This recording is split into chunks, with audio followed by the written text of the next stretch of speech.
What's up, guys? I'm in a different place this week. My girlfriend Shauna is down here in San Diego on a course. I came down with her to do some work, and different area, different lighting. So if the lighting here sucks, if the angle sucks, whatever, I'm sorry. I'll be back in my place on Monday. But if you really like this, don't get used to it, because I'll be back in my place on Monday. I got a question from a gentleman who saw my Why I Eat One Meal a Day video, and he said, you know, I've got kids, I've got a job, I have very little time, and my lifestyle is killing me. Would you recommend me going down to one meal a day? He also said that he has time to lift weights, but he doesn't have time to do cardio. And I was thinking about this question, and I said to myself, okay, this guy is missing the point, right? This guy is missing the point of a lot of what I'm saying. And I wanted to create this video to help him, but also to clarify some things. The first thing is this: regardless of what diet paradigm you follow, right? Whether that's paleo, whether that's vegan, whether that's ketosis, whether that's eating one meal a day, eating 2 meals a day, whether it's if it fits your macros, whether it's eating 8 meals a day, you have to remember something. The paradigm does not make your diet healthy. One of the things this guy said was that his lifestyle was killing him, and that's why he wanted to try a change like this. He said, literally, my lifestyle is killing me. And regardless of whether or not you go down to one meal a day, which could be an option to make things more convenient. I do 1 meal a day sometimes. I'll do 2 meals a day. I think that's perfectly fine. But there's 2 big things that you need to pay attention to. Those are nutrient density and digestibility. I've said this over and over again in my videos. And I think that the reason why people fall prey to a lot of different fad diets and things like that is because they only look at the paradigm. They like these big themes like only eat fat, only eat vegetables, only eat things that come from the ground. That doesn't matter, right? What matters is you're looking at the nutrient density and the digestibility of your diet, of the food you're putting into your body, right?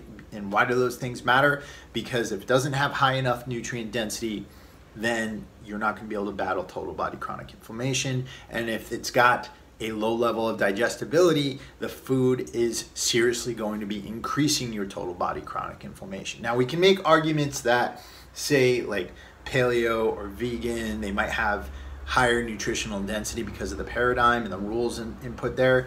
But regardless, I've seen plenty of vegans who live off of frozen food who are fat and out of shape. I've seen a lot of paleo people who dine on things like salami and cheese, and that's not very healthy. Maybe not cheese, because that's not paleo, but you know, things like salami and luncheon meats and things like that. Same thing with keto people. And I'm telling keto people this all the time: you need to be eating enough vegetables. You need to be eating a lot of plant matter to get a high level of nutrient density. You know, things like organ meats and things like that, they have a high, and bone broth, they have a high level of nutrient density. But most of the food I eat as somebody who practices ketosis comes from plants. I just had a plate of greens that was this big and this high. And that's because I need to be eating greens. I had a lot of avocados, things like that. So for this gentleman who's thinking about going down to 1 meal a day, what I want you to understand is that just cutting down to 1 meal a day, it's not going to solve all of your problems. You need to make those other changes too. The other thing is, you're saying that you don't have time to do cardio, right? You just have time for weights. Well, we live in a world where we have so much information out there. One of the bits of information that's come out over the past few years is on high intensity training, which does not take much time and does not mean that you have to go out and run for an hour. What it means is you could do a 4-minute Tabata protocol workout where you are doing an exercise really intensely for 20 seconds, resting for 10 seconds, and you do that for 4 minutes. I do that 2-3 times a week, and that keeps me in really good shape for jiu-jitsu. I have a kettlebell that I keep in my office, in my house, and every once in a while I will get up at different periods throughout the day and I will take a 4-minute break to do a 4-minute Tabata workout. You could only do this once a day and you would get plenty of benefit from it. And basically I'll do Tabata kettlebell swings, or I'll do Tabata kettlebell snatches. I'll do Tabata kettlebell squats, or I just won't take the kettlebell with me and I'll just do Tabata squats or Tabata burpees or something like that. So don't be telling yourself that you don't have time for cardio. You have plenty of time for cardio. You just don't want to do it, or you just don't know about these types of protocols yet. You can get a perfectly awesome cardio workout in 4 minutes. And if you do these kinds of micro workouts throughout your week, that can seriously add up and seriously benefit you and your heart and your fat loss, right? And so the biggest thing I want to convey to this guy is, I see exactly where you're at right now. And you're at a place of desperation. You're at a place where you think you are trapped by your life. The fact is, you are not trapped by your life. You have a decision every single day to do something that's healthy. You know that you should be eating vegetables. You know that you should be doing some sort of cardio workout. The fact is, you're not doing it, right? I think, and yes, you should definitely keep doing the weights. The weights are awesome. They'll make you more insulin sensitive. But the fact is, these things, you're not doing that because you're trapped in your tunnel vision of saying, I can't do this. My life is this way, so I can't do this.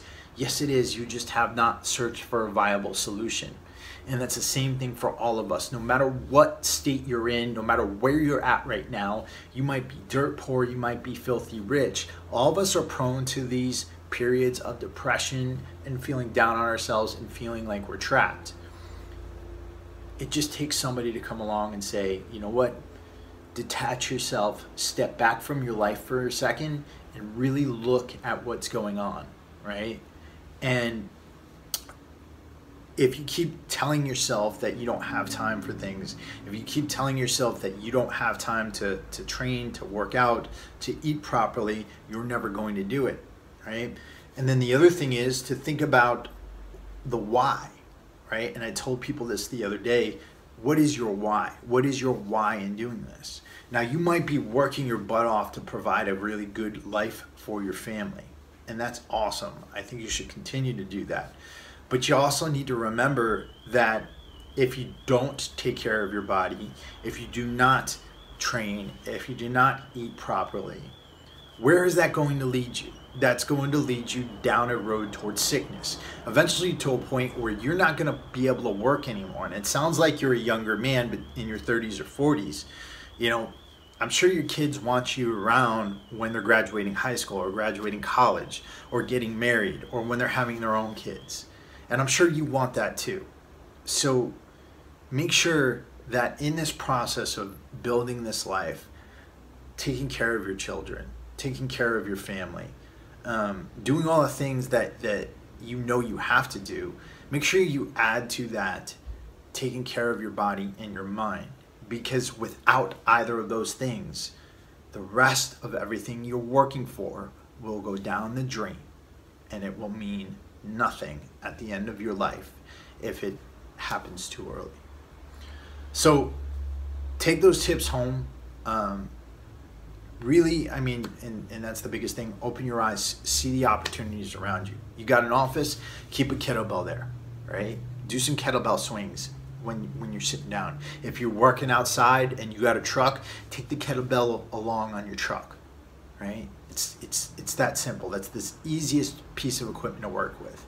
And when it comes to your diet, make sure you're getting vegetables, make sure you're sourcing your meats properly. If you're eating meat, grass-fed, organic, free range, wild caught fish, things like that. You really want to make sure that that's how you're sourcing your meat, keeping those inflammatory levels low, because other sources are going to have tons and tons of omega-6. And understand that regardless of what you put in your body, it's causing inflammation.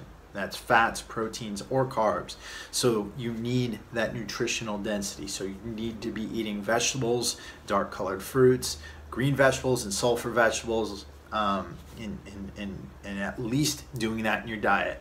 If you want to go down to one meal a day, I highly suggest making sure that you are still maintaining nutritional density and digestibility in your diet.